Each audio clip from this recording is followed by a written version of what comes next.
1980-র দশকে কৃষি যান্ত্রিকীকরণের প্রভাবে বাজারে আসে বিভিন্ন ধরনের আধুনিক কৃষি যন্ত্রপাতি এবং তারই ধারাবাহিকতায় আমরা পাই এই আধুনিক ট্রাক্টর।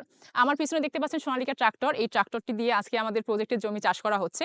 আধুনিক ট্রাক্টর দিয়ে জমি চাষ করার ফলে কৃষক ভাইদের যেমন হাড়ভাঙা খাটুনি কমে যাচ্ছে, আলাদা করে দুইটা বলদও পুষতে হচ্ছে না এবং খুব সহজেই জমি তারা ঝুরঝুরে করে নিতে পারছে। এই আধুনিক ট্রাক্টর দিয়ে জমি চাষ করার যে সুবিধা সেটা আসলে বলে শেষ করা যাবে না। যেমন সাধারণ লাঙ্গল দিয়ে জমি চাষ করলে যেটা হয়, জমি খুব গভীর পর্যন্ত উর্বর হয় না, কিন্তু এই আধুনিক ট্রাক্টর দিয়ে জমি চাষ করলে মাটি ভালো মতো ঝুরঝুরে হয়। বিশেষ করে 10 ইঞ্চি গভীর পর্যন্ত ঝুরঝুরে হওয়ার ফলে গাছ তার ফিডার রুট দিয়ে খুব ভালোভাবে খাবার নিতে পারে, যার ফলে শাকসবজি বা ফসলের প্রোডাকশন অনেক গুণে বেড়ে যায়। এবং যেই চাষি ভাইরা এই ট্রাক্টর কিনে নিজের জমি চাষ করছেন, তারা পাশাপাশি অন্যের জমি চাষ করেও লাভবান হচ্ছেন। রাজু ভাই, আগে তো হাল দিয়ে জমি চাষ করতো, এই ট্রাক্টর দিয়ে জমি চাষ করার সুবিধা কি?